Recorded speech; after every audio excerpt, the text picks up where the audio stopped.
Hello everyone, आप सभी को मेरा नमस्कार। चैनल कैफे इंग्लिश में आप लोगों का स्वागत है। जैसे कि आप देख पा रहे होंगे, आज का जो हमारा टॉपिक है वो है प्रोनाउंस। ठीक है, तो आज के टॉपिक में हम लोग प्रोनाउंस के बारे में हम लोग बात करने वाले हैं। ठीक है, चलिए। पिछला जो टॉपिक था हमारा वो क्या था? सब्जेक्ट और एग्रीमेंट था। लास्ट सेशन में मैंने कुछ क्वेश्चंस आप लोगों को करवाए थे उस पर बेस्ड। तो आज का जो टॉपिक है हमारा वो प्रोनाउन है। इस पर काफी इंपॉर्टेंट क्वेश्चंस आते हैं। आज पार्ट 1 में डिस्कस करेंगे, देखेंगे कितने पार्ट में हम लोग कंक्लूड कर पाते हैं। चलिए शुरू करते हैं। सबसे पहले let's talk about the definition we have in respect of this topic. Pronoun की जो डेफिनेशन है स्कूल टाइम से हमने पढ़ी, वो क्या थी कि pronouns are those words which help, मतलब which are used in place of a noun, है ना। इसको थोड़ा सा और मॉडिफाई करते हैं कि संज्ञा के स्थान पर प्रयुक्त होने वाले शब्दों को हम लोग क्या बोलते हैं? सर्वनाम। सर्वनाम ही वो है ना। पर इसमें एक थोड़ा सा मॉडिफिकेशन ये किया जा सकता है कि देखो, एक नाउन की जगह तो दूसरे नाउन का भी इस्तेमाल हम कर सकते हैं, है ना। बेसिकली जैसे मैं बोलूंगा I have a book in my hand, ठीक है, और मैं बुक को रिप्लेस कर दूं वाटर बॉटल से। अब मैं अगले सेंटेंस बोलूं I have a water bottle, तो आपको समझना है कि बुक का रिप्लेसमेंट अगर वाटर बॉटल है तो वाटर बॉटल वहां पे एक अलग स्पेसिफिक नाउन है। तो इसमें बेसिकली क्या है कि प्रोनाउंस वो वर्ड्स होते हैं हमारे which help us to avoid repetition of a noun. जैसे कि मैं आपको बोलूं कि just come and introduce yourself, तो आप क्या बोलेंगे कि माय नेम इज रोहन। अब आप ये तो नहीं बोलोगे ना कि रोहन स्टडीज या Rohan is pursuing his studies from the school. Rohan wakes up at 7 o'clock, Rohan goes to school at this time, ऐसा तो बोलोगे नहीं। आप क्या बोलोगे? माय नेम इज रोहन, ठीक है, I am pursuing my graduation from this school या फ्रॉम दिस कॉलेज, ठीक है, आई वेक अप एट। तो हुआ क्या कि वहां पे रोहन वर्ड को किसने रिप्लेस कर दिया? आई वर्ड ने। क्लियर है? तो वो रोहन के बारे में रिपीटेशन जो कि ऑकवर्ड साउंड हो रहा था, जैसे कि मैं बता रहा था आपको ना स्टार्टिंग में कि अगर मैं रोहन इंट्रोड्यूस करने के बाद रोहन से ही बार बार रोहन का ही नाम लेता रहूं हर सेंटेंस की फॉर्मेशन में एज अ सब्जेक्ट, तो वो थोड़ा सा ऑकवर्ड साउंड कर रहा था। तो उस ऑकवर्डनेस से बचने के लिए हमने क्या करा? रोहन को रिप्लेस कर दिया एक प्रोनाउन से जो कि क्या था? आई। ठीक है, चलिए अब मुद्दे पे आते हैं। देखो, सबसे पहले क्या है कि there are various types of pronouns. ठीक है, हमारे पास डिमॉन्स्ट्रेटिव प्रोनाउन होते हैं, ठीक है, रिफ्लेक्सिव प्रोनाउन होते हैं, रिलेटिव प्रोनाउन होते हैं, हु विच दैट हु हुम, जो मैंने आपको हु विच दैट हुम हो गया। क्लियर है? और हमारे पास पॉसेसिव प्रोनाउंस होते हैं, जैसे माइन हो गया, हर्स हो गया, देयर्स हो गया, अवर्स हो गया, योर्स हो गया। क्लियर है? ये सब है हमारे पास। तो अभी देखो, अभी फिलहाल क्या है कि हम किससे शुरू करेंगे? पर्सनल प्रोनाउन से। क्लियर है? सबसे पहले बेसिक चीजों से शुरू करते हैं। देखो, पर्सनल प्रोनाउन, पर्सनल का मतलब होता है व्यक्तिगत। व्यक्तिगत तौर पे जब किसी संज्ञा को इन्फॉर्म या व्यक्तिगत तौर पे हमें जब किसी संज्ञा के बारे में इंफॉर्मेशन देनी है बिना संज्ञा का नाम लिए, without naming the noun, without actually naming the noun, if you want to furnish, ठीक है ना, if you want to apprise any sort of information in respect of a particular noun, तो उसमें जो भी pronouns are used are termed as personal pronouns. जो भी pronoun का हम इस्तेमाल करेंगे that pronoun is particularly is going to be referred as personal pronoun. Personal pronoun के दो टाइप होते हैं, सब्जेक्टिव केस और नॉमिनेटिव केस। ये क्या हुआ मैं भी थोड़ी देर में बताता हूँ आपको। अब होता क्या है, देखो, इसको ऐसे समझो। पर्सनल प्रोनाउन का मतलब होता है वो प्रोनाउन जो व्यक्तिगत तौर पर रेफर करे किसी नाउन को। ठीक है, क्लियर है? देखो, मेरी बात करते हैं सबसे पहले। तो पर्सनल इंफॉर्मेशन अगर मुझे आपको देनी है तो मैं क्या बोलूंगा? I will teach you this topic today, in our next session I am going to teach you this topic, है ना। समझ में आया? तो आई से मैं रेफर कर रहा हूँ खुद को, मैं अपना नाम नहीं ले रहा। मैं ऐसा बोल रहा हूँ कि Varun Joshi is going to teach you this topic today. Varun Joshi is नहीं, मैं व्यक्तिगत तौर पे मैंने अपने लिए क्या सुटेबल फाइंड करा? एक प्रोनाउन का यूज करना। बार बार अपने नाउन के रिपीटेशन से बचने के लिए मैंने क्या करा? अपने लिए क्या सुटेबल पाया? एक प्रोनाउन जो कि क्या है? आई। क्लियर है? अच्छा, अब तुम बोलोगे सर इसको सब्जेक्टिव केस का प्रोनाउन क्यों कह रहे हो आप? जब भी वो प्रोनाउन जो कि पर्सनल इंफॉर्मेशन दे और एज अ सब्जेक्ट काम करे किसी सेंटेंस में, जो एक्शन दिखाए या उसके बारे में हम बात करें वाक्य में, तो हम उसे क्या बोलते हैं? Personal pronoun. Sorry, subjective case या नॉमिनेटिव केस। जैसे आई will teach you every single topic, मैं आपको हर एक सिंगल टॉपिक हर एक टॉपिक में आपको पढ़ाऊंगा। आई, तो मैं अपने बारे में इंफॉर्मेशन दे रहा हूँ। सब्जेक्ट कौन है? मैं। क्लियर है? तो पर्सनल प्रोनाउन का कौन सा फॉर्म यूज होगा? सब्जेक्टिव केस, जो कि आई हो गया। चलो, आई होप इस चीज समझ में आई होगी। अगला सुनिए, you you are going to learn everything. तो अब यहाँ पे क्या है, मैं सामने वाले को सेकंड पर्सन को रेफर इंस्ट्रक्ट कर रहा हूँ कि तुमको क्या करना है, तुमको सब चीजें पढ़नी है। तो एक्चुअली सब पढ़ने वाला काम किसने करना है? जो लिसनर है। लिसनर कौन है? Second person. सेकंड पर्सन के लिए कौन सा प्रोनाउन लगता है? यू। क्लियर हो गया? ये चीज आपको समझनी है। अब देखिए, अगर मैं आप लोगों से पूछूं डू यू नो राम, तो मान लो आपको हाँ यस वी नो हिम, मैं बोलूंगा ही इज माय स्टूडेंट। तो अब क्या हुआ कि मैंने आप लोगों से एक ऐसे पर्सन के बारे में पूछा जो कि यहाँ पे मौजूद नहीं है ना? ठीक है, या मैंने हम दोनों ने मिलके किसी और थर्ड पर्सन के बारे में बात करा जो कि सिंगुलर है और वो सब्जेक्ट है। सब्जेक्ट कैसे है? मैंने बोला ना वह मेरा स्टूडेंट है, तो सेंटेंस की शुरुआत किससे हुई है? सेंटेंस की शुरुआत करने के लिए सब्जेक्ट चाहिए होता है। वो थर्ड पर्सन है, सिंगुलर है और मेल है, तो मैंने किसका प्रयोग कर लिया? ही का। ठीक है? ठीक है। अगला मैंने बोला डू यू नो सीता, आप लोगों ने कहा, मैं कहूंगा she is also my student. Ram के अलावा जैसे she is also my student and she is brilliant या she is an intelligent girl. अब हमने क्या करा, हम दोनों ने मिलके, ठीक है, स्पीकर मैं हूं, लिसनर आप हो, स्पीकर को फर्स्ट पर्सन बोलते हैं आई और वी होता है वो। सेकंड पर्सन होता है यू जो लिसनर होता है। थर्ड पर्सन कौन होगा? सिंगुलर प्लूरल कुछ भी हो सकता है, मेल फीमेल कुछ भी हो सकता है। ठीक है, अगर थर्ड पर्सन सिंगुलर है, मेल है तो ही, थर्ड पर्सन सिंगुलर है, फीमेल है तो, या गर्ल है तो शी, और थर्ड पर्सन अगर प्लूरल है irrespective of the gender, irrespective मतलब जेंडर कुछ भी हो पर प्लूरल है तो दे आएगा। ये चीज आपको समझनी है। क्लियर है जी? चलो ठीक है जी। तो अब देखो यहाँ पे मैंने बोला she is an intelligent girl. Clear है? तो यहाँ पे शी क्या है? शी के बारे में इंफॉर्मेशन देनी है सब्जेक्ट के तौर पे, तो पर्सनल प्रोनाउन में सब्जेक्टिव केस क्या हो जाएगा? शी। क्लियर है? We are responsible citizen of this country. अब मैं हम लोगों के बारे में बात कर रहा हूं, मैंने आप लोगों को भी इंक्लूड कर लिया अपने वाक्य में। ठीक है, और हम क्या है? वी। ठीक है ना? We are going to make our parents proud, we will make our parents proud, we. Clear है? तो वी क्या है? सब्जेक्ट के तौर पर काम कर रहा है कि आप और हम मिलकर क्या करेंगे? अपने पेरेंट्स को प्राउड फील कराएंगे। ठीक है, चलिए। दे, अब क्या होता है कि मैं आपसे पूछूं do you know Ram and Shyam, आप बोलोगे yes, they are very good boys. Clear है? अब वो फिर से हमारे लिए थर्ड पर्सन प्लूरल हो गया। यहाँ पे अगर मैं राम के साथ अगर किसी और, मतलब मान लीजिए किसी और दूसरे जेंडर का भी यूज कर सकता था कि do you know Ram and Sita, आप बोलोगे yes they are very good students. Clear है? तो they are very good students का मतलब क्या हो गया कि वहां पे मैंने उन लोगों को ध्यान में रख के अपने वाक्य की फॉर्मेशन करी जो कि प्लूरल है थर्ड पर्सन में, तो थर्ड पर्सन प्लूरल में आप दे का प्रयोग करोगे। क्लियर हो गया ये? इट क्या है? इसका सब्जेक्ट और ऑब्जेक्ट दोनों केस चलते हैं, कोई दिक्कत नहीं है। ठीक है ना?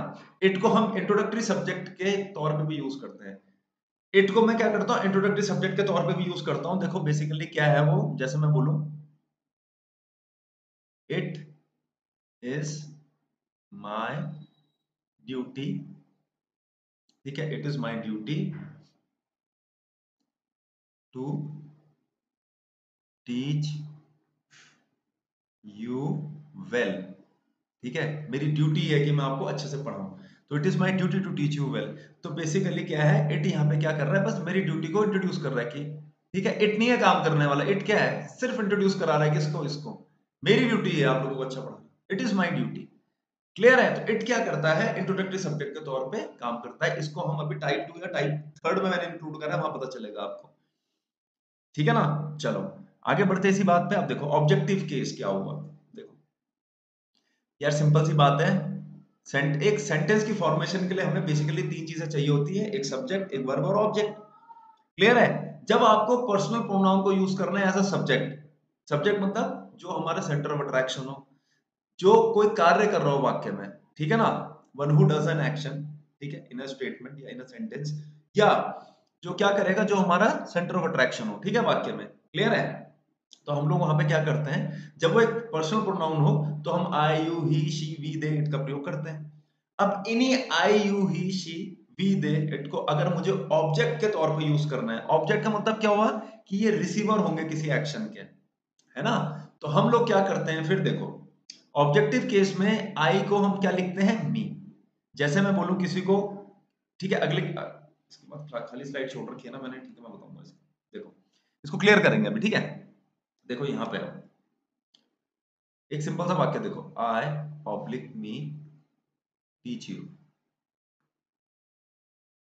ठीक है, क्लियर है? और अगला देखो, ही ऑब्लिक हिम टीचेस आई ऑब्लिक मी।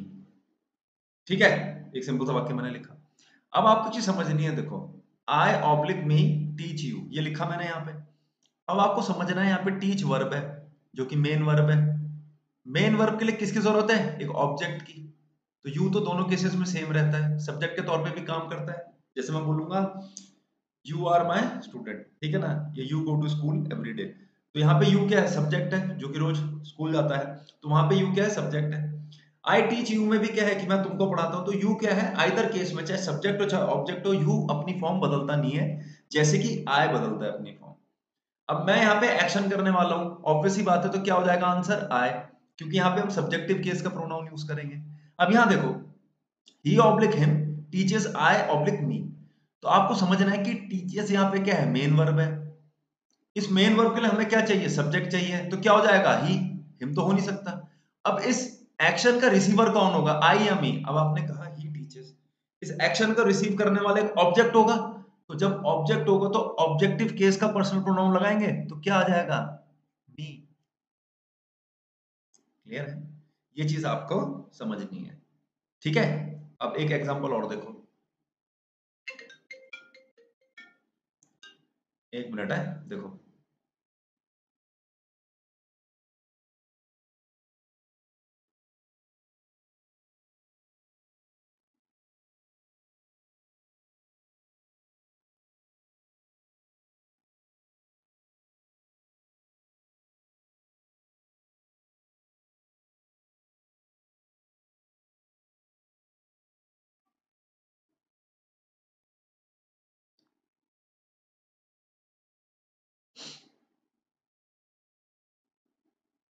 इससे बहुत चीजें क्लियर हो जाएंगी आपकी, ठीक है। देखो, they oblique them like she oblique her. अब आपको पता है एक सब्जेक्ट की जरूरत है हमें इस वर्ब लाइक के लिए। सब्जेक्ट चाहिए तो सब्जेक्टिव केस का प्रोनाउन आएगा, दे आ जाएगा। They like. अब यहाँ पे क्या है? लाइक का एक ऑब्जेक्ट हमें चाहिए होगा, है ना, तो क्या आ जाएगा? हर। शी तो आएगा नहीं। क्लियर है? ये चीज आपको समझनी है। अब देखो, she oblique her doesn't like they और देम। सिचुएशन को थोड़ा रिवर्स कर दिया आप यहाँ पे। अब यहाँ पे पता है कि डज नॉट यहाँ पे क्या है? हेल्पिंग वर्ब है सिंपल प्रेजेंट की, लाइक मेन वर्ब है। अब इस वर्ब के लिए हमें यहाँ पे तो सब्जेक्ट चाहिए। सेंटेंस की फॉर्मेशन तो पता है ना, पहले ऑब्जेक्ट तो आएगा नहीं, यहाँ पे क्या चाहिए? सब्जेक्ट चाहिए। सब्जेक्ट चाहिए तो सब्जेक्टिव केस का प्रोनाउन कौन सा होगा? शी। हर तो आएगा नहीं। शी डजंट लाइक, और क्या आ जाएगा?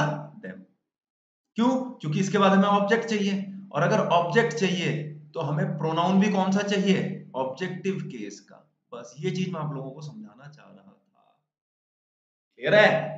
यही सब्जेक्टिव और ऑब्जेक्टिव केस का प्रोनाउन होता है, ठीक है। आओ वापस। अब देखो, ऑब्जेक्टिव केस में क्या है? मी। यू दोनों केसेस में सेम रहता है। ही का ऑब्जेक्ट क्या होता है? Him. I don't like him. Clear है? जब ही अगर किसी एक्शन का रिसीवर होगा तो वो हिम हो जाएगा फिर, ठीक है। हर। शी जब किसी एक्शन की रिसीवर होगी तो हर हो जाएगा, ठीक है। अस कब होगा? मैंने बोला we are responsible for this, ठीक है ना। अब मैं बोलूं दे डोंट लाइक अस या वी, तो क्या हो जाएगा? दे डोंट लाइक अस, वो हम लोग को पसंद नहीं करते। ये लाइक वर्ब के लिए ऑब्जेक्ट अगर हम हैं तो हम क्या हो जाएगा? अस या दे लाइक अस, ठीक है ना।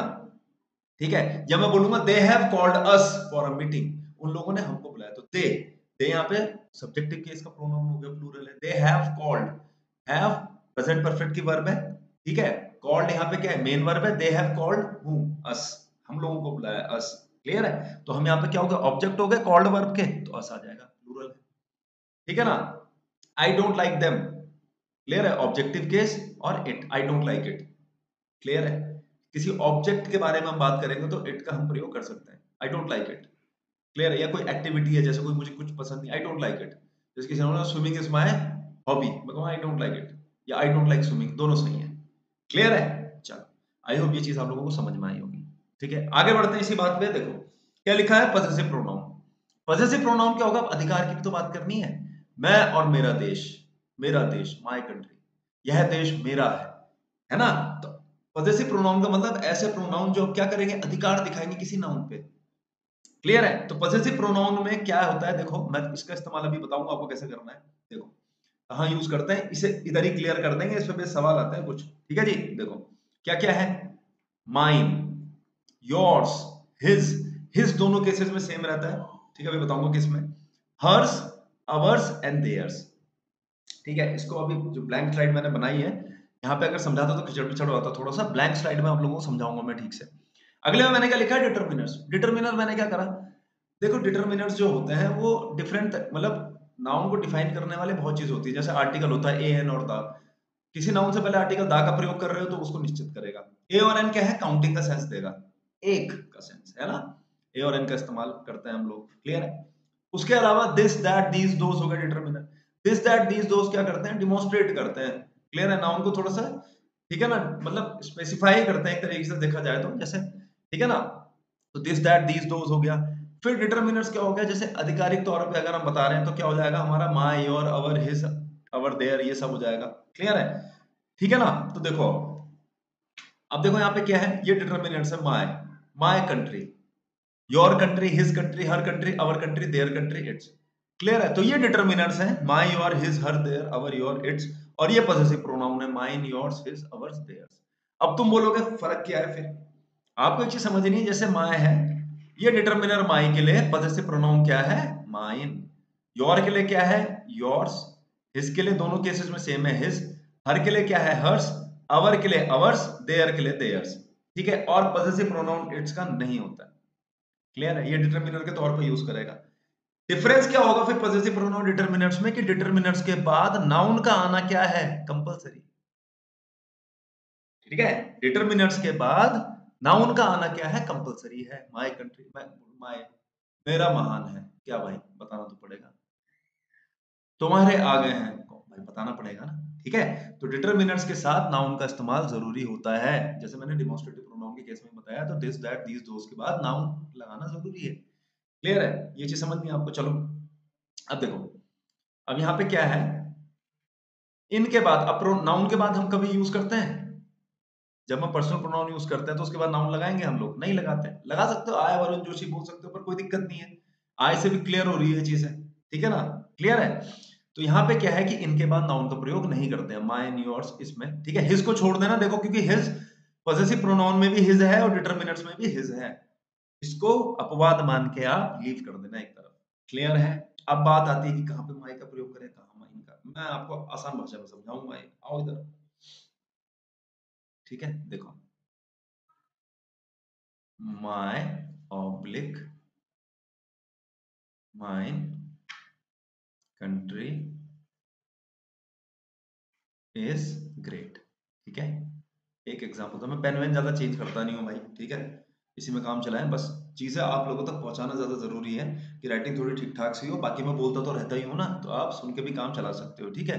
दोबारा रिपीट करूंगा, जितना भी ग्रामर में जो चीजें भी पढ़ा रहा हूँ बहुत इंपॉर्टेंट है, क्लियर है। आप चाहें तो ये चीजें पढ़ने के बाद कभी भी क्वेश्चन अटेम्प्ट कर सकते हैं आप, जिससे आपको पता लग जाएगा कि जो भी चीजें मैं यहाँ बता रहा हूँ कितनी जरूरी है हम लोगों के लिए, ठीक है।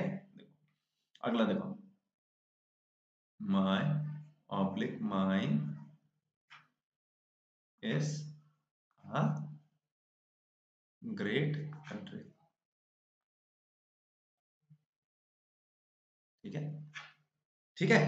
अब देखो, पहला मैंने लिखा my oblique mine country is great, my oblique mine is a great country. अब आप बोलोगे क्या करें इसमें, भाई सिंपल सी बात है, मैंने क्या बोला था कि माय बोल रहे हो, हिज बोल रहे हो, अवर बोल रहे हो, देयर बोल रहे हो, योर बोल रहे हो, तो इसके बाद अच्छा हिज हटा देते हैं, ठीक है, क्योंकि हिज के बाद नाउन आ भी सकता है, नहीं भी आ सकता है, वो मैं लास्ट में एक एग्जांपल लेके कंक्लूड कर दूंगा इसको, ठीक है। मैंने क्या बोला, माय हो गया, ठीक है, हर हो गया, और देयर हो गया, ठीक है, माय हो गया, ठीक है, योर हो गया, हर हो गया, अवर हो गया, देयर हो गया, इनके बाद नाउन का आना कंपलसरी है। यहां देखो, कंट्री क्या है, नाउन है या नहीं है, तो तुमने देखा माय कंट्री, ऑब्वियस सी बात है, आंसर क्या हो जाएगा, my, my country is great, clear है, ये चीज आपको समझनी है कि मेरी कंट्री जो है वो ग्रेट है। अब यहां देखो, my oblique mine is a great country. अब तुम यहां देख रहे हो कि इसके बाद नाउन मिसिंग है, नाउन तो कहीं है ही नहीं हमारा। अगर नाउन मेरा मिसिंग है, इसका मतलब क्या हुआ कि अगर नाउन मिसिंग है तो इसका मतलब क्या हुआ कि माय तो आएगा नहीं, तो क्या आ जाएगा, mine is a great country, ठीक है। अच्छा, एक एग्जांपल और देखो,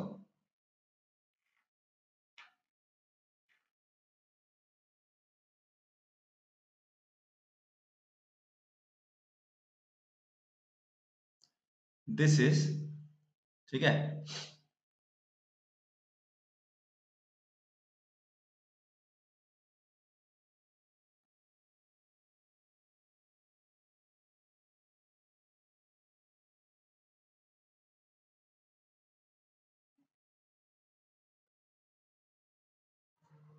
एक एग्जांपल और देखो, इससे और क्लियर हो जाएगा। देखो फिर लिखा मैंने, फिर वही है कि पजेसिव प्रोनाउन को यूज करेंगे डिटरमिनर का। अब देखो, this is our oblique ours book. आपने सिंपल सी एक चीज सोची, आवर और आवर्स दोनों होता है। आपने कहा बुक लिखा है अगर, तो बुक से पहले तो डिटरमिनर आएगा, तो आपने कहा क्या आना चाहिए, our. This is our book. Clear है, यह है हमारी किताब है। अब अगला वाला वाक्य देखें, दोनों सेम सेंस कन्वे कर रहे हैं, बस क्या है थोड़ा, ठीक है ना, ग्रामेटिकल वे में थोड़ा सा जब अप्रोच हमारा बदल जाएगा, सेंटेंस दोनों सेम ही है। अगला देखो, दिस बुक, ये डिमॉन्स्ट्रेटिव प्रोनाउन को यूज करा है, दिस बुक इज, ठीक है। अब आपने देखा दिस बुक इज, यहाँ पे तो कुछ हमारा प्रोनाउन वो नाउन है ही नहीं, तो इसका मतलब क्या हुआ, पजेसिव प्रोनाउन को यूज करना पड़ेगा, तो पजेसिव प्रोनाउन क्या हो गया, hours. This book is ours. Clear है, हिंदी में करो ट्रांसलेट थोड़ा सा, चलो हिंदी में करते हैं। दिस इज आवर बुक, ठीक है। जब भी जैसे हमारा, मेरा, तेरा वर्ड है, तुम्हारा, हमारा, तेरा, ये वर्ड है, इनके बाद अगर आप एक नाउन को यूज कर रहे हो, क्लियर है, इमिडिएटली, तो आप याद रखना फिर क्या यूज करोगे, my, his, her, our, their, your. और जब मेरा, तुम्हारा, हमारा, उनका, इनके बाद हिंदी में कोई वाक्य आपको ऐसा देखने को मिल रहा है कि जब मैंने बोला तेरा, मेरा, उनका, उसका, ठीक है, इसके बाद अगर आपको कोई नाउन नहीं देखने को मिल रहा है, तो समझ जाना फिर कौन सा फॉर्म आएगा, ये माइन, अवर्स, योर्स, देयर्स वाला फॉर्म आएगा। क्लियर है, देखो कैसे, दिस इज अवर बुक, यह हमारी किताब है। मैंने क्या बोला, ठीक है, इसके बाद हमारी किताब, तो हमारे वर्ड के बाद किताब नाउन आ गया ना, समझ जाना कि अवर है। क्लियर है, अब देखो यार, this book is our oblique ours, यह किताब हमारी है, तो सेम तो है। अब तुमने देखा यह किताब हमारी है, यार हमारी वर्ड के बाद मैंने नाउन तो लगाया ही नहीं, इसका मतलब अब कौन सा फॉर्म आएगा, एस वाला। क्लियर है, कई लोग मुझे पता है इस चीज को बोलेंगे क्या है भाई, कोई दिक्कत नहीं है, हमारे पास हर तरीके के स्टूडेंट्स होते हैं, कई हिंदी मीडियम वाले भी होते हैं, स्टेट में ए वाले तो चलो कोई बात नहीं, स्टेट में जेई के हमारे पास मैक्सिमम ऐसे स्टूडेंट्स होते हैं जो डिप्लोमा होल्डर्स होते हैं, जो, ठीक है, या डिप्लोमा चाहिए होता है, उसके बाद वो क्या करते हैं, हिंदी मीडियम से, प्योर हिंदी मीडियम से होते हैं, तो अलग अलग तरीके हैं समझाने के, इंग्लिश के पॉइंट ऑफ व्यू से भी मैंने बता दिया, हिंदी के पॉइंट ऑफ व्यू से भी बता दिया। अगला एक लास्ट एग्जाम्पल यहाँ देखो, ठीक है ना, एक लास्ट एग्जांपल यहां देखो, दिस इज हिज बुक, ठीक है, और दिस बुक इज हिज, लो, यह उसकी किताब है, यह किताब उसकी है, बोल दो हिंदी में होते नहीं है वाक्य का, क्या ये, ठीक है, हिंदी के हिसाब से क्या ये शुद्ध वाक्य नहीं है, दोनों के दोनों, यह उसकी किताब है, दिस इज हिज बुक, यह किताब उसकी है। तो यहाँ पे चाहे नाउन लगा है उसके वर्ड के साथ या ना लगा हो, हिज तो दोनों केसेस में सेम ही रहता है, तो हम इस तरीके से इसका इस्तेमाल कर लेंगे। तो आई होप ये चीज आप लोगों को समझ में आई होगी। क्लियर है, आगे बढ़ते हैं इसी बात पे, ठीक है। चलो, कोई भी डाउट हो तो आप एक काम कर सकते हो कि आप कमेंट सेक्शन में अपना कमेंट ड्रॉप कर सकते हो, ठीक है, फिर उसको दोबारा देखेंगे। चलो देखो, it was he oblique him who saved all of us, it was she her who came to me yesterday, was it he him who was arrested by the police, it is I who is to blame. ठीक है, अगला type है, important है, और nominative और subjective case पे ही आधारित है, आने वाले टाइप्स भी है आज के, ठीक है। चलो देखो, it was he oblique him who saved all of us, it was she, इसके बाद ब्लैंक स्लाइड है नहीं है, चलो इसमें इसी में काम चल जाएगा। देखो भाई, अब समझो, ठीक है, जैसे स्कूल टाइम पे कभी होता था, ठीक है ना, कि somebody has stolen my book, फिर कोई स्टूडेंट क्या है कि sir I saw him and he was the last one to leave the class yesterday, sir मुझे पता है कि राम जो था he was the last one to leave the class yesterday, ठीक है ना, क्लियर है। तो फिर क्या हुआ कि टीचर ने उससे पूछा have you stolen the book, कि तुमने जो भी बुक, क्योंकि जस्ट बिकॉज सब कह रहे हैं कि तुम ही लास्ट में निकले थे और बुक छोटी थी, तो क्या पता तुमने चुराई हो, तो राम क्या बोले, इट वॉजंट आई, या इट वॉज नॉट मी, तो हम जाते नहीं सुनते इट वॉजंट मी, कौन हंसा क्लास में, नो सर इट वॉजंट मी, ठीक है, ये इंग्लिश मीडियम वाले ज्यादा अच्छे से समझ पा रहे होंगे, ठीक है, जैसे, ठीक है, क्योंकि वहां पे ज्यादा ये रहता था ना रिस्ट्रिक्शन, कि नहीं बोलना है, वो कंपल्शन मतलब सॉरी कि बोलना है, इंग्लिश में बोलना है, otherwise you will be find 50 rupees 500 rupees and like that. Clear है? तो वहां से पूछो नो सर इट वाजंट मी, नहीं मैं नहीं था। अब आपको एक चीज समझनी है इसमें, देखो ठीक है, कि क्या हम सही बोलते तो समय या गलत। देखो यहाँ पे दो ऑप्शन है, it was he and it was him. ठीक है, आपको ये समझना है कि ही क्या है, सब्जेक्टिव केस, और हिम क्या है, ऑब्जेक्टिव केस। तो आएगा क्या? अब तुम बोलोगे यार इट क्या है, इट कुछ नहीं है, इट यहाँ पे क्या है, एक इंट्रोडक्टरी सब्जेक्ट है। इंट्रोडक्ट मतलब इंट्रोड्यूस करा रहा है आपको, बस ये इट क्या है यहाँ पे, खाली इंट्रोड्यूस कराने के लिए। कैसे है, मैं हिंदी ट्रांसलेशन के माध्यम से आपको बताऊंगा। क्लियर है? अब देखो, it was he him who saved all of अस। आपको चीज समझनी है, देखो यहाँ पे क्या है। अच्छा इसको एक काम करते हैं यार, he oblique him saved all of us. लो लिख दिया वाक्य, he oblique him saved all of us. अब आप कहोगे सर सेव्ड, सेव मतलब बचाना, सेव की सेकंड फॉर्म है, वर्ब की सेकंड फॉर्म है, ये तो हो गई हमारी main verb.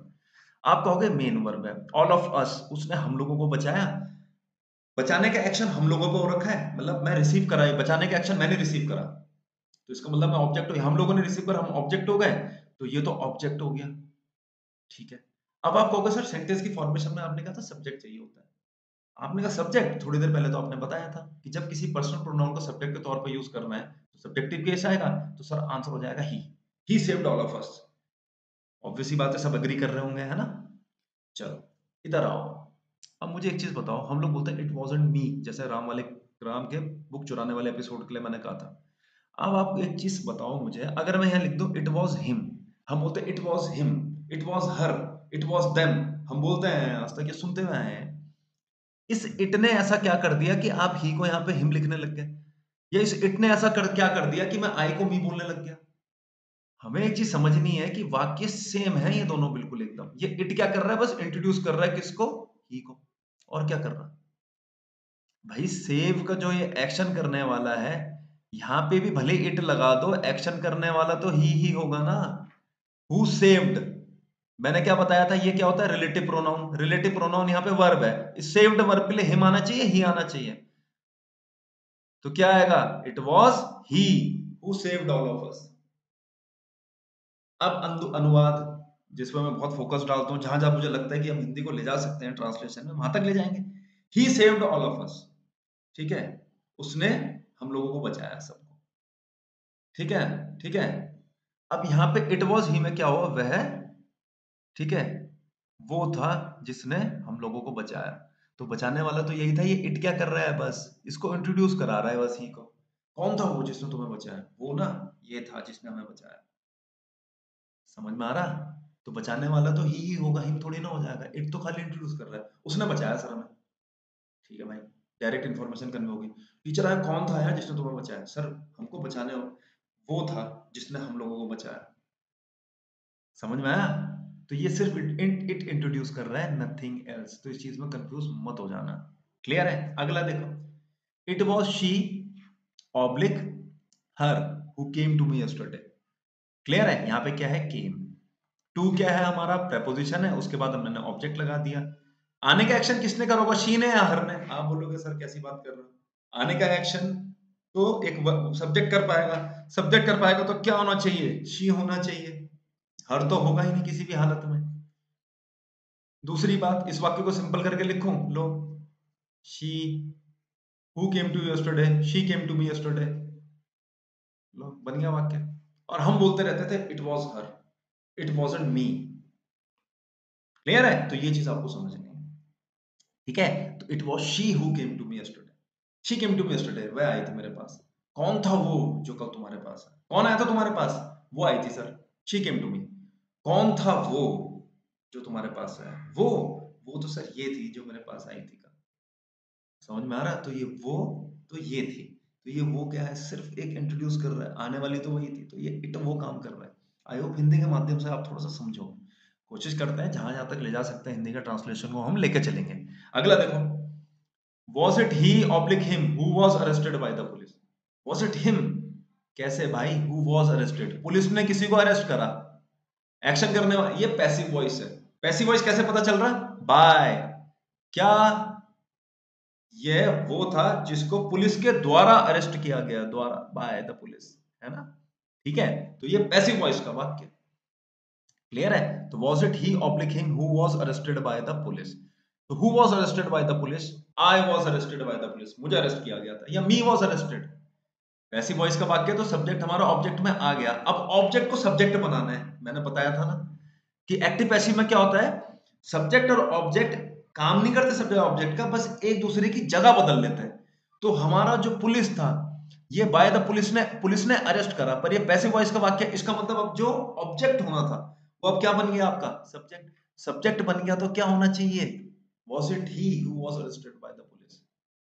Yes, he was arrested by the police। अब ये बोलोगे him was arrested by the police, नहीं, he was arrested by the police। और अगर नॉर्मल वाक्य में लिखता इसे, तो मैं क्या बोलता, अगर मैं इसको नॉर्मल सेंटेंस में लिखता, द पुलिस अरेस्टेड, क्या आता, अब हिम आता। अब मैं अगर ही बोलता तो वाक्य क्या हो जाता, गलत, हिम आता, द पुलिस अरेस्टेड। ये चीज आपको समझनी है। यहाँ पैसिव वॉइस है, पैसिव वॉइस में बस हमने क्या कर रखा है, जो हमारा ऑब्जेक्ट होना चाहिए तो उसको हमने सब्जेक्ट की जगह लिख दिया। क्लियर है? ठीक है, चलो एक काम और आसान कर देते तुम्हारे लिए। अगर तुम बोलोगे कि इस वाले वाक्य को आप एक्टिव वॉइस में लिख दो, तो मैं लिख देता हूं, ठीक है। डिड द पुलिस अरेस्ट, अब देखो अब क्या आएगा, अब हिम आएगा। Did the police arrest him, बस ये है। ठीक है, लो बन गया वाक्य। ये जो सवाल था ना थर्ड वाला प्रश्नवाचक, इसको मैंने किस में लिख दिया, एक्टिव वॉइस में। अब देखो क्या है, did the police arrest him, क्यों, क्योंकि पुलिस हमारा यहाँ सब्जेक्ट है, अरेस्ट हिम। ये चीज आपको समझनी है।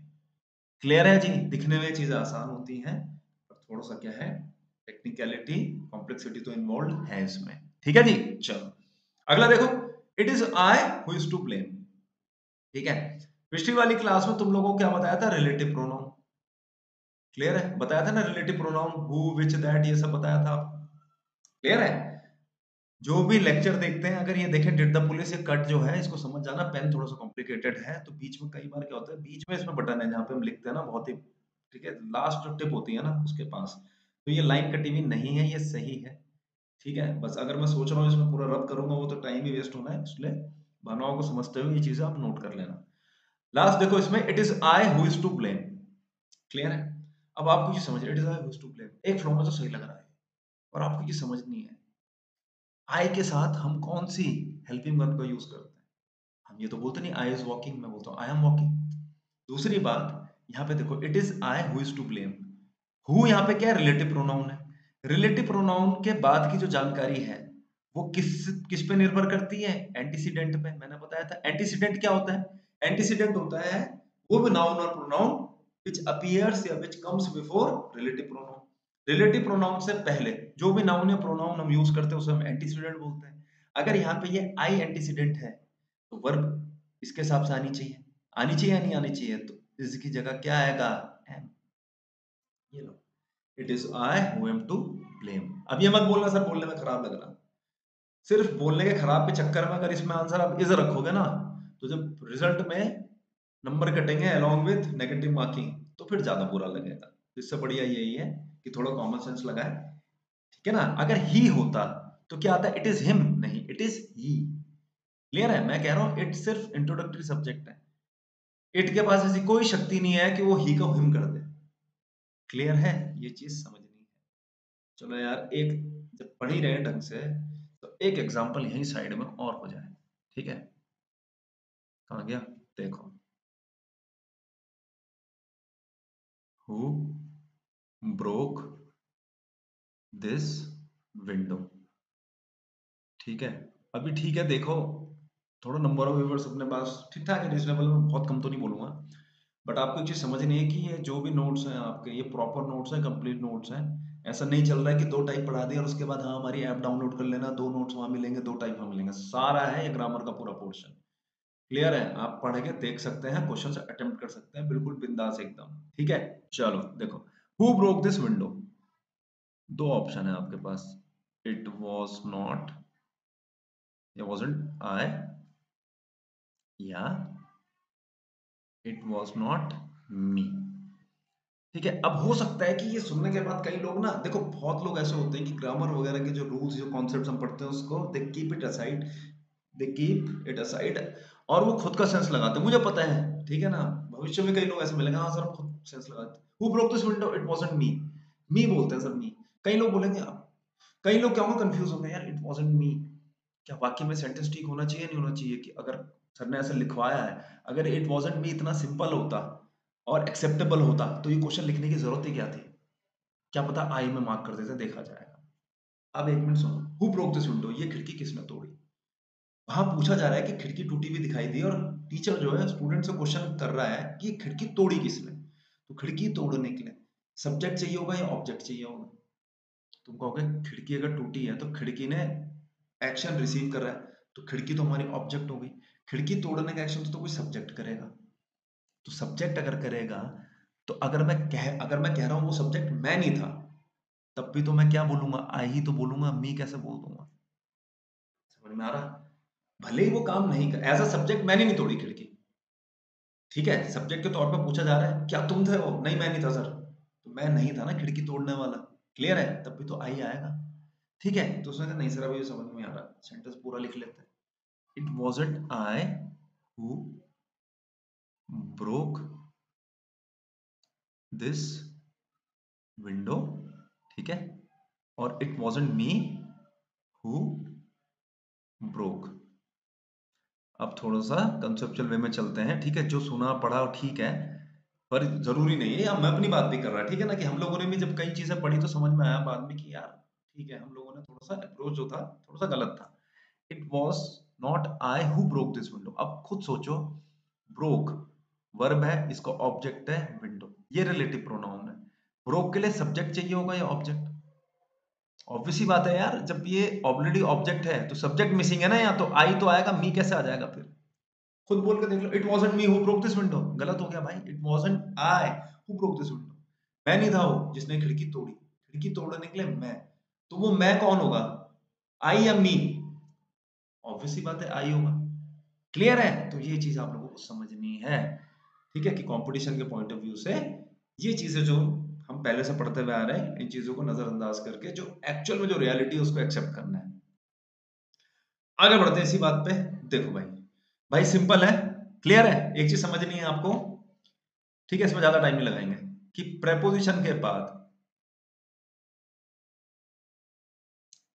के बाद हम लोग किसका प्रयोग करते हैं, प्रोनाउन के ऑब्जेक्टिव केस का। एक सिंपल सा example, give it to Ram, sorry give it to him या he, give it to him. Clear है, ये चीज आपको समझनी है। अब देखो, no agreement could be reached between, preposition है, between Rohan and her, she नहीं आएगा, अगर शी ऑप्शन में होता तो नहीं आता। क्लियर है, प्रेपोजिशन के बाद एक चीज और भी समझनी है, no agreement could be reached, verb आ गया, वर्ब के बाद तो ऑब्जेक्ट चाहिए, यहाँ पे आ जाएगा, ठीक है। Let he oblique him speak now, let का मतलब होता है अलाउ, तो अलाउ वर्ब है, अलाउ हिम टू स्पीक, मैं जैसे तुमको कह रहा हूं allow him to answer, clear है, तो अलाउ हिम, तो तुम लोगों ने अलाउ करना है किसको, उसको, ठीक है, तो वर्ब है, वर्ब का तो ऑब्जेक्ट होगा, तो क्या आ जाएगा, लेट हिम स्पीक नाउ। इसमें ज्यादा टाइम नहीं लगाऊंगा मैं, ठीक है, कि आप सोचो क्या है। आई वॉन्ट टू, इन्फिनेटिव है, टू के साथ वर्ब की फर्स्ट फॉर्म है, I want to speak to, preposition है हिम। समझना है कि यहाँ पे टू के साथ वर्ब की फर्स्ट फॉर्म, फिर प्रेपोजिशन नहीं होता टू, क्या होता है, इन्फिनेटिव बोलते हैं इसे हम लोग, ठीक है।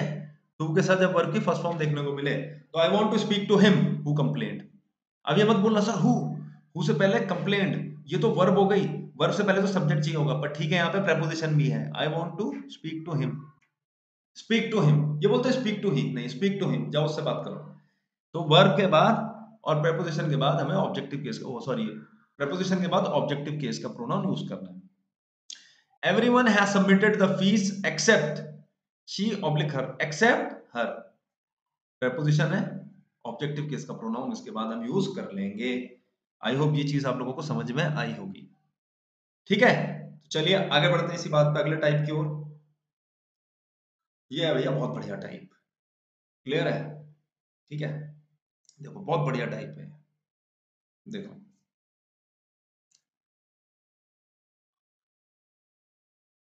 ही is better than I oblique me. ठीक है, ये बढ़िया टाइप है, एकदम मस्त जिसे बोलते हैं हम लोग। ठीक है, देखो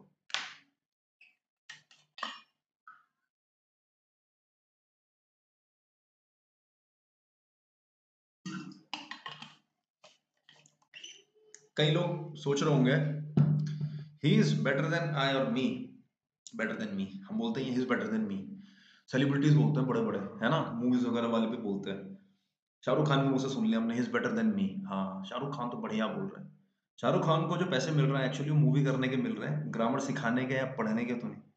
तो कई बार क्या होता है कि ग्रामेटिकली इनकरेक्ट भी हो जाते हैं बड़े बड़े हमारे जो फेमस पर्सनैलिटीज हैं, पर उसको कोई फर्क पड़ता है? नहीं पड़ता। उनको तो जिस काम के लिए जितना पैसा मिलना उतना मिलेगा। Now here in this particular example you have to understand one basic thing, he is better than I oblique me।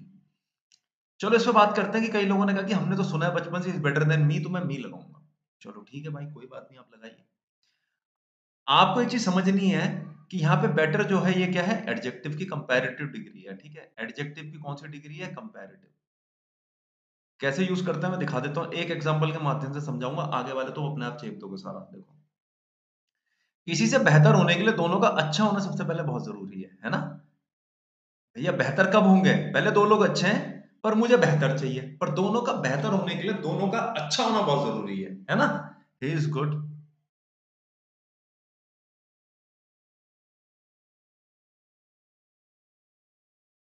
He is good and I am good. बात यही है ना, भाई वो अच्छा है, हाँ मैं भी अच्छा हूँ। ठीक है, तुम दोनों में से पर मुझे एक को लेना है, भाई मेरे हिसाब से वो बेहतर है। अब एक चीज सोचो आप, ही इज गुड और आई एम गुड, आपको एक चीज समझनी है कि गुड जो एडजेक्टिव है इसका कंपैरेटिव डिग्री क्या है, बेटर। सुपरलेटिव क्या है, बेस्ट। ठीक है, गुड है, बेटर है और बेस्ट है। एक आदमी अच्छा है, दूसरा भी अच्छा है, दो लोगों को कंपेयर करके ये बताना है कि बेटर कौन सा है। बेटर बताने के लिए दो लोग हमें चाहिए चाहिए, मैं ये नहीं बोल सकता आई एम बेटर, मुझे बताना पड़ेगा किसके कंपैरिजन में। अब एक चीज सोचो, ही is good, I am good, पर मुझे एक बेटर व्यक्ति चाहिए दोनों की अच्छाई में से। तो मुझे किसी तीसरे आदमी ने बोला, जैसा तेरे पे ही और आई है, ही जो है ये बेटर है, ही इज बेटर। ठीक है, किसके कंपैरिजन में, फिर देन लगाओ। अब एक चीज सोचो यार, कि तुलना किसकी हुई थी, ही की या मी की? ही के साथ तुलना किसकी हुई थी, आई की या मी की? अब तुम यहाँ कहोगे नहीं सर, हाँ आपने सही कहा, वो भी अच्छा है, मैं भी अच्छा हूं, पर वो बेहतर है मुझसे। तो ही की तुलना जो थी वो तो यहाँ आई से हुई। तो जब तुमने कहा कि ही बेटर है, तुमने भाई ऑब्वियस ही बात है, जब दोनों की तुलना, अच्छाई में दोनों की तुलना हुई और एक बेहतर निकल के आया, तो ही किसके कंपैरिजन बेहतर निकल के आया, आई के कंपैरिजन में। तो जब ये आई के कंपैरिजन में बेहतर निकल के आया, और जब मैंने इन दोनों वाक्यों को मिलाकर एक कंक्लूजन निकाला, ये वाला, तो ये कंक्लूजन तक आते आते ये आई मी में कैसे बदल गया फिर? Common sense. कैसे बदल गया मी में? भाई ही का कंपैरिजन आई से हुआ, ही भी अच्छा, आई भी अच्छा, नहीं पर ही बेहतर है, सर मुझे पता है वो मुझसे बेहतर है। तो ठीक है, इसका मतलब क्या हुआ कि ही इज बेटर देन, किसके कंपैरिजन में, तुम्हारे कंपैरिजन में। तो एक सब्जेक्ट का कंपैरिजन है, सब्जेक्ट से तो होना चाहिए भाई, ऑब्जेक्ट से कैसे हो जाएगा? तो यहाँ पे जो आंसर होगा वो क्या होगा, आई। ठीक है, ये चीज आपको समझनी है। इसी में देखो ना, यहाँ पे मी तो कहीं नहीं लिखा हुआ, मैंने लिखा ये मी एम गुड, और हाँ he is good, me am good. He जो है बेहतर है या ही अच्छा है किसकी तुलना में, मी की तुलना में। हाँ सर अब ठीक है। अरे ये तो वाक्य ही नहीं है, पहला अप्रोच तो ये हो गया। दूसरी बात, सब्जेक्ट का कंपैरिजन सब्जेक्ट से तो हो सकता है, क्लियर है। और स्कूल टाइम पे इसी वाक्य को मैं कैसे पढ़ता था, he is better than I am. देखो, he is better than I am, और यहाँ पे अब क्या है कि एम को मैं ब्रैकेट में लिख रहा हूँ, क्यों? क्योंकि एम को लगाना कंपलसरी नहीं है, it is not compulsory, it is well understood, आप लगा भी सकते हो। अब ये कैसे पता चल रहा है कि आई के साथ एम आना है, ही के साथ क्या लिखा है, इज, तो आई के साथ क्या आता है, एम, सिंपल। तो he is better than I am, ऐसे बोलेंगे he is better than me am, नहीं, he is better than I am. यही मैं आप लोगों को समझाना चाह रहा हूँ। ठीक है, एक और देखो,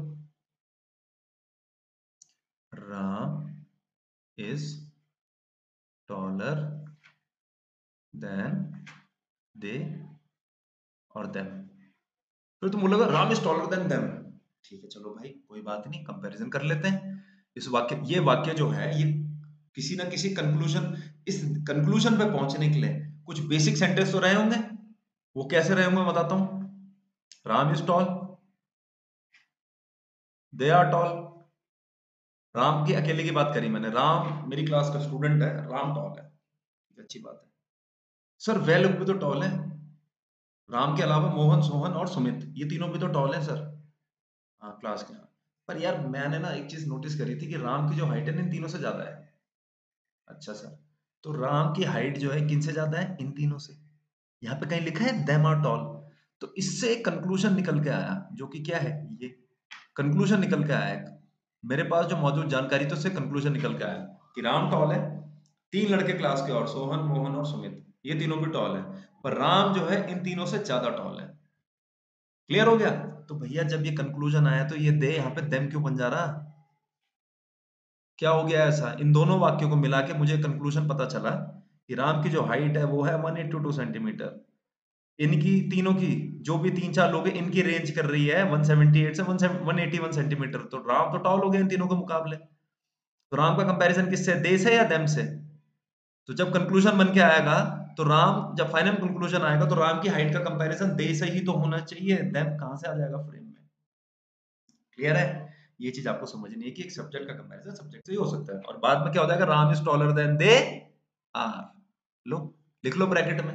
ब्रैकेट में इसलिए लिख रहा हूं कि कल के दिन ऐसा ना हो कि वाक्य आया लिखा हुआ एग्जाम में कि find which one of the following statements is correct, और वहां लिखा हो Ram is taller than they, और तुम कह रहे हो सर ने तो आर भी बोला था, आर मिसिंग और वो गलत हो गया भाई, इसलिए ब्रैकेट में लिख रहा हूं कि आर लगाना कंपलसरी नहीं है।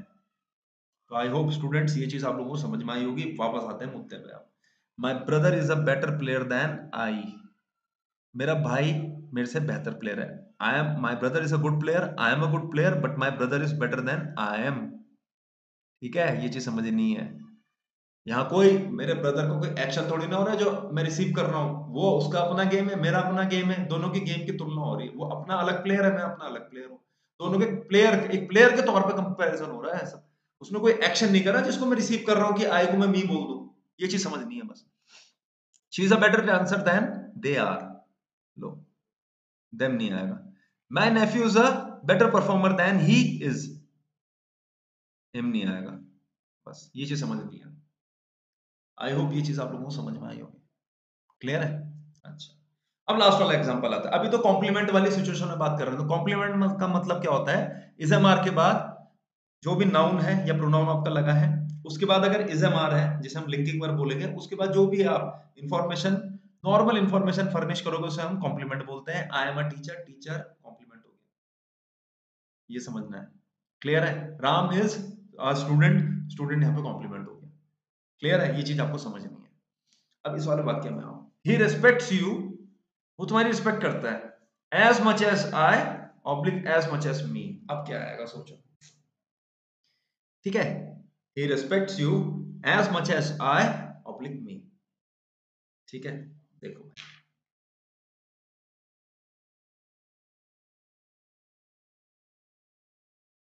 He respects you,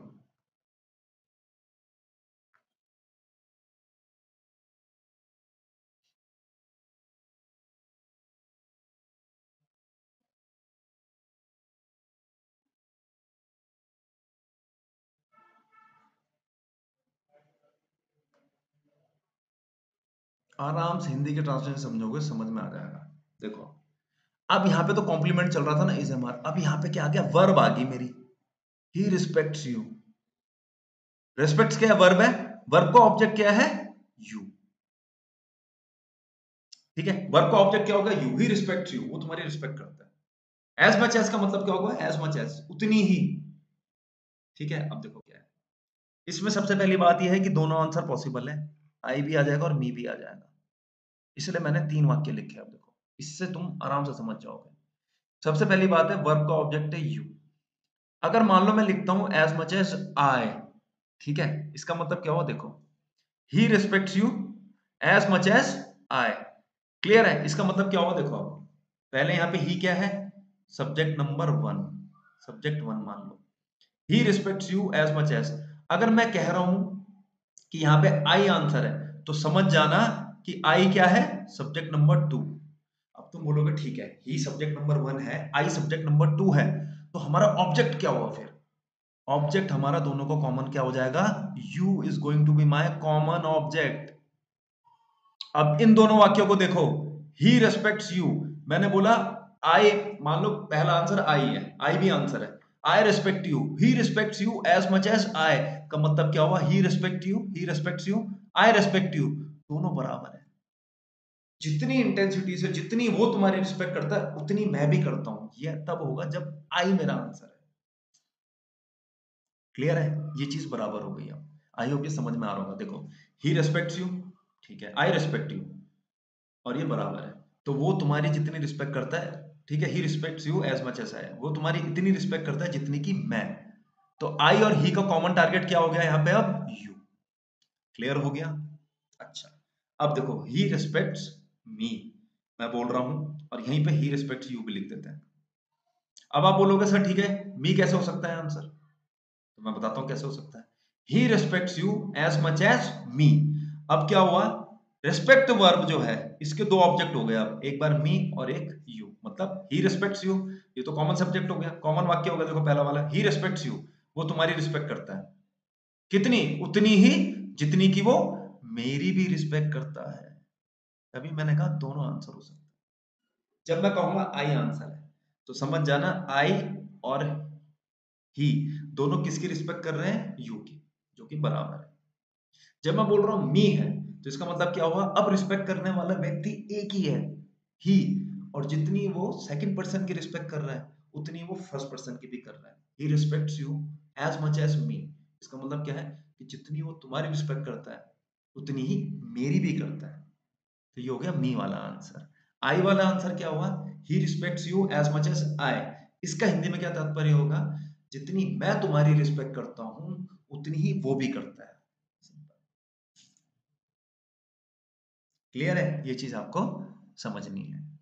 he loves you more than I, he loves you more than me, दोनों ठीक है, ठीक है, ठीक है, दोनों सही है। He loves you more than I, तो he loves you more than I का मतलब क्या हुआ, आई और ही, अब दोनों का टारगेट यू है, ठीक है। He loves you more than I, he loves you more than me, ठीक है ना, ये चीज आपको समझनी है, ठीक है। तो चलिए, आई होप ये लास्ट वाला एग्जांपल आप लोगों की समझ में आया होगा। इसको दोबारा से एक बार सोचना, मैंने हिंदी में बोला है, आप लिख भी सकते हो, कमेंट सेक्शन में पूछ भी सकते हो, मैं रिपीट कर दूंगा इसे। इसी के साथ वैसे मैंने एक टाइप और ऐड करा था, पर मुझे लग रहा है कि वीडियो थोड़ी लेंदी हो सकती है, इसलिए यहीं पे रोकते हैं सेशन को। क्लियर है, आने वाले एक दो सेशन में हम अपना प्रोनाउंस आराम से फिनिश करेंगे, रिफ्लेक्सिव प्रोनाउंस के कुछ अच्छे एग्जांपल्स डिस्कस करेंगे। पॉजेसिव केस है अभी हमारे पास है, बहुत अच्छे हैं एग्जाम पॉइंट ऑफ व्यू से इंपॉर्टेंट। क्लियर है, तो चलिए हमारे चैनल के साथ बने रहिए, जुड़े रहिए, धन्यवाद।